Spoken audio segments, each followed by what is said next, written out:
नमस्कार दोस्तों, my name is Vijay. Welcome back class 10 की आपकी क्या कहते हैं ज्योग्राफी में 6 चैप्टर है मैन्युफैक्चरिंग इंडस्ट्री। 10th क्लास के अंदर टर्म 2 के अकॉर्डिंग ये चैप्टर आ रहा है। वीडियो के 2 पार्ट पहले से अपलोड है। Now this is third part. Manufacturing के बारे में आपने आई होप अगर पहला दूसरा पार्ट देखा होगा, चीज़ें बहुत क्लियर होगी तो ज़्यादा मैं इतना डिटेल में जाऊँगा नहीं, मेन बेसिक चीज़ों की बात करूँगा।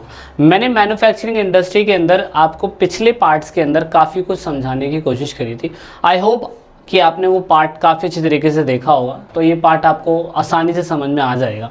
हमने जो पिछली क्लास में डिस्कशन करा था वो ये डिस्कशन कर रहा था कि कोई भी मैन्युफैक्चरिंग इंडस्ट्रीज़ होती है, मतलब कोई भी फैक्ट्री बनती है तो फैक्ट्री हमेशा रॉ मटेरियल पे डिपेंड होती है, और रॉ मटेरियल को कहते हैं हम कच्चा माल। कुछ भी आप बना लो, मैन्युफैक्चरिंग का मतलब तो यही होता है कि कोई भी रॉ मटेरियल मिले, टेक्नोलॉजी लगाओ और एक अच्छा प्रोडक्ट बना दो, तो ऑफ कोर्स वो क्या हो जाएगा, वो एक इंडस्ट्री या मैन्युफैक्चरिंग इंडस्ट्री का एक पार्ट हो जाएगा।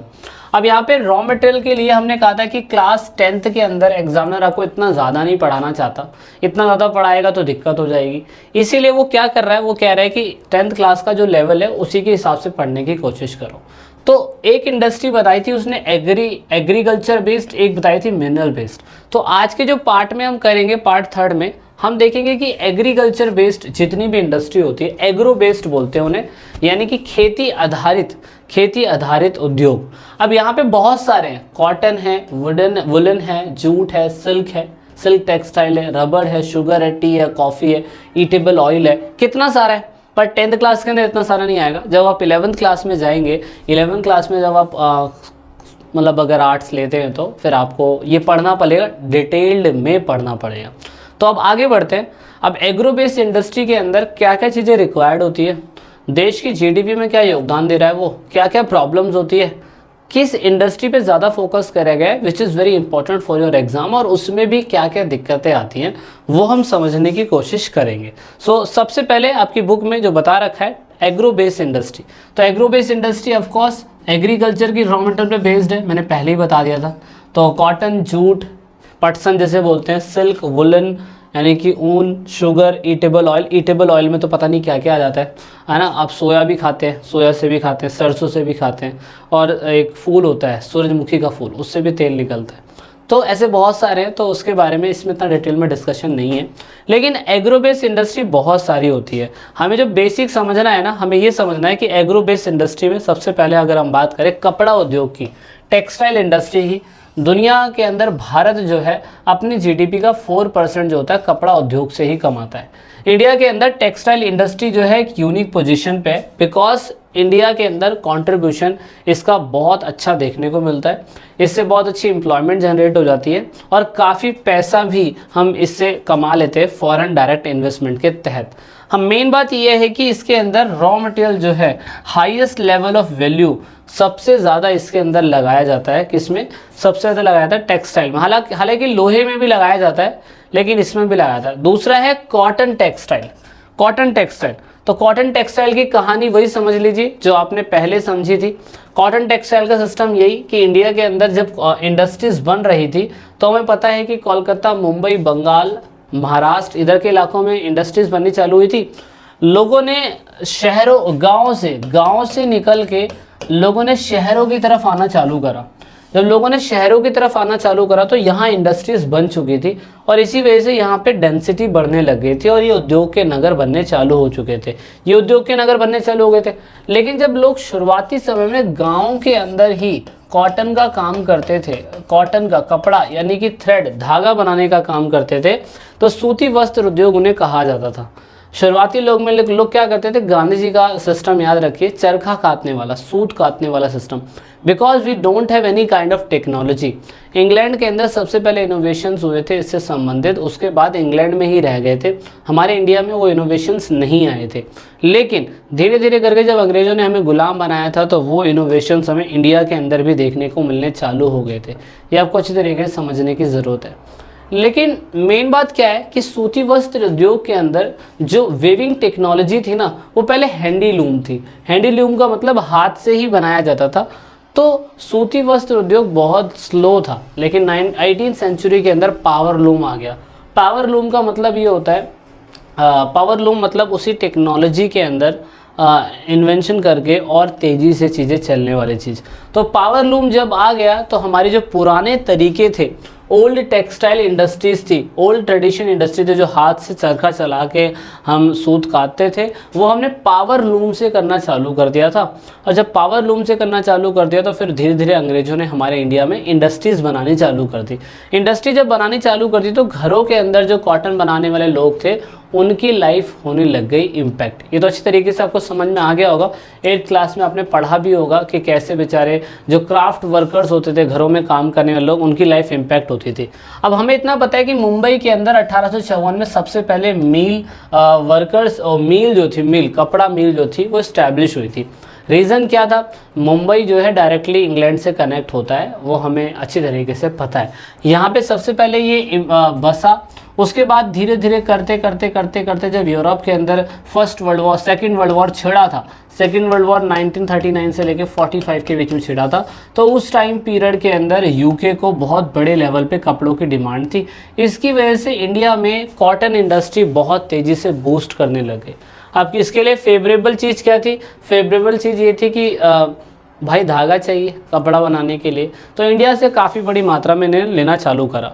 अब अगर हम बात करें तो कहाँ कहाँ उगता था कॉटन, तो ऑफकोर्स महाराष्ट्र, गुजरात, वहाँ पे रॉ मटेरियल काफ़ी अच्छा था, ट्रांसपोर्टेशन सिस्टम अच्छा था, फैसिलिटीज़ जो बंदरगाह यानी कि पोर्ट्स की फैसिलिटी काफ़ी अच्छी थी, लेबर काफ़ी अच्छा था, क्लाइमेट ठीक ठाक था जो ये उगा लिया करता था, और इससे जो लोकल मार्केट होती थी वो भी काफ़ी अच्छे तरीके से डेवलप होनी चालू हो गई थी।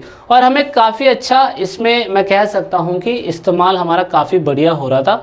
और उसके बाद क्या देखने को मिला? देखने को ये मिला कि जैसे जैसे मार्केट सेंट्रलाइज होती चली गई, महाराष्ट्र, गुजरात, तमिलनाडु, इधर के इलाके काफ़ी अच्छे तरीके से होने लगे, तो फाइनली यहाँ पे सिल्क, कॉटन, जरी, इन सब का काम बहुत तेज़ी से होने लग गया। और जब बहुत तेज़ी से होने लग गया तो फिर हमें पता था कि इंडिया के अंदर जो कॉटेज इंडस्ट्री थी वो इफ़ेक्ट होने लग गई। जो घरों में काम करने वाले कपड़ा मिल उद्योग के लोग थे, जो घरों में कपड़ा बनाते थे, धागा बनाते थे, उनकी लाइफ इम्पैक्ट करने लगी। इसलिए एक क्वेश्चन यही है कि गांधी जी ने इस पे फोकस क्यों करा कि हमें स्पिनिंग यार्न और वीविंग खादी जो है उस पर जोर देना चाहिए। और जोर देने का मतलब ये कहता है, उन्होंने चरखा चलाने पे जोर देने के लिए क्यों कहा, मशीनों को बंद करने के लिए क्यों कहा, उसके पीछे एक अलग रीज़न बोला जा सकता है। तो उसके बारे में हम अभी इतना डिटेल में नहीं जाएंगे क्योंकि वो हिस्ट्री वाला पार्ट हो जाएगा इसीलिए। लेकिन हमें पता है कि इंडिया जो है आज भी क्या कहते हैं, जापान को और दूसरे क्या कहते हैं इलाकों को क्या करता है, एक्सपोर्ट जो करता है वो जापान को करता है, और उसके बाद इंपोर्ट जो करता है ऑफ कोर्स वो इंडिया से जैसे USA, UK, Russia, France, eastern Europe country, Nepal, Singapore, Sri Lanka, Africa की बहुत सारी कंट्री, इधर के इलाकों में इंपोर्ट करने की कोशिश करता है। हाँ, इंडिया वर्ल्ड के लेवल पर मैं कह सकता हूँ काफ़ी बड़े लेवल पे इसका मार्केट जो है वर्ल्ड के सिनेरियो में कॉटन इंडस्ट्री काफ़ी ज़्यादा बड़ी है। प्रॉब्लम हमारे साथ बहुत सारी है, एक नहीं है प्रॉब्लम, बहुत सारी प्रॉब्लम है। देखो प्रॉब्लम ये है कि हमारे पास जो इलेक्ट्रिसिटी का पावर सप्लाई है ना वो ज़्यादा अच्छा नहीं है। मशीनरी में इम्प्रूवमेंट होने की ज़रूरत है, जो हम और अच्छा कर सकते हैं हम नहीं कर पा रहे हैं। उसके बाद हमारे को लो आउटपुट लेबर जो है वो मिलता है, इसी वजह से हम काम नहीं कर पाते हैं। उसके बाद कंपटीशन जो है ना सिंथेटिक फाइबर का इंडस्ट्री का, उसके साथ बहुत ज़्यादा है। आज की डेट में आप कॉटन कपड़ा पहनना पसंद नहीं करते हैं, लेकिन आप सिंथेटिक फाइबर से बनी हुई जो चीज़ें होती हैं उसको पहनना पसंद करते हैं, इसीलिए इसके साथ कंपटीशन हमें देखने को मिलता है। दूसरा है जूट। जूट बोलते हैं पटसन उद्योग। पटसन उद्योग आपने, मैं कैसे बताऊँ आपको, जैसे कि आपने देखा होगा, आपने घरों के अंदर एक बोरी देखी होगी जिसमें गेहूँ रखा जाता है, वो जूट का होता है, इसमें रेशे रेशे होते हैं, एक रस्सी होती है जो नारियल के उससे बनी जैसा लगता है, तो वो जूट इंडस्ट्री होती है। जूट इंडस्ट्री का उद्योग भारत के अंदर बहुत कम है, बहुत कम है, लेकिन फिर भी हमें रॉ मटेरियल के रूप में हम जूट उगाते हैं। बांग्लादेश के बाद हम लोग सेकंड नंबर पे मैं कह सकता हूँ आते हैं, लेकिन हम इतना नहीं है। इंडिया के अंदर इसकी मिल्स जो है वेस्ट बंगाल और हुगली रिवर के आसपास हमें जूट उद्योग देखने को मिलता है। इंडिया के अंदर कोलकाता में 1855 में पहली जूट इंडस्ट्री बनाई गई थी। अब हुगली रिवर के अंदर, हुगली रिवर के आसपास या वेस्ट बंगाल के आसपास ये जूट इंडस्ट्रीज क्यों है, उसके ये 4 कारण बता रखे हैं। तो 4 कारण आपको बेसिक पढ़ने होंगे कि जूट इंडस्ट्री के मेन 4 कारण ऐसे क्यों है कि हुगली रिवर के पास ही क्यों बसा हुआ है, उसके बारे में हम इतना ज़्यादा नहीं जाएंगे। हाँ, चैलेंजेस क्या है इसके? चैलेंजेस ये ऑफकोर्स इंटरनेशनल मार्केट पे इसका सब्स्टिट्यूट अवेलेबल है। सिंथेटिक फाइबर से बना हुआ कपड़ा, सिंथेटिक कपड़ा जो होता है ऑफ कोर्स वो पहनना पसंद करता है बंदा, जूट की कोई बोरी नहीं पहन सकता।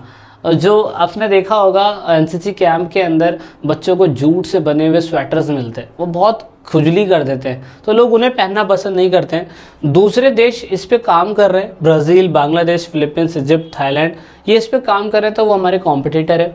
इंडिया के अंदर जो जूट से बने हुए थैले हैं, बोरियां हैं, वो इस्तेमाल होते हैं लेकिन इतने ज़्यादा इस्तेमाल नहीं होते, इसलिए इसका कंपटीशन बहुत तगड़ा है। सऊदी अरेबिया, यूके, ऑस्ट्रेलिया अभी भी ऑफ कोर्स ये लोग क्या कहते हैं इस पे काम कर रहे हैं। हाँ, जूट का फ़ायदा ये है कि ये क्या कहते हैं इन्वायरमेंटल फ्री है, इको फ्रेंडली है, जूट का कोई नुकसान नहीं होता, ईजिली डिस्पोजेबल हो जाता है क्योंकि वो रेशेदार उससे बना होता है। चीनी उद्योग की बात करें तो इंडिया के अंदर हमारा सेकंड नंबर पे क्या कहते हैं इसका ऑक्यूपेशन है।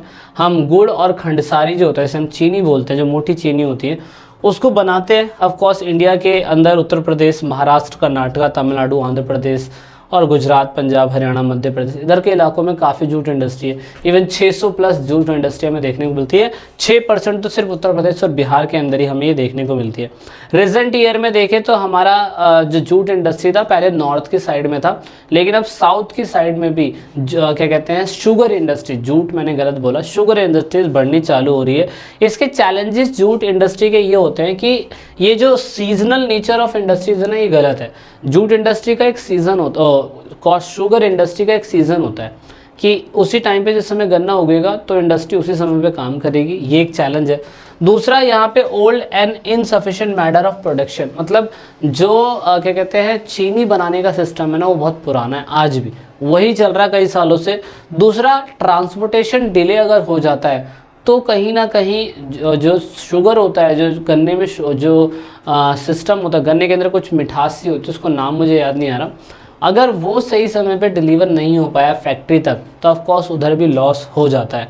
उसके बाद हमें कोशिश ये करना पड़ता है कि मैक्सिमाइज़ करें हम इसको और ज़्यादा से ज़्यादा इसको बढ़ाने की कोशिश करें, लेकिन फिर भी कहीं ना कहीं इश्यूज़ हमें देखने को मिलते हैं।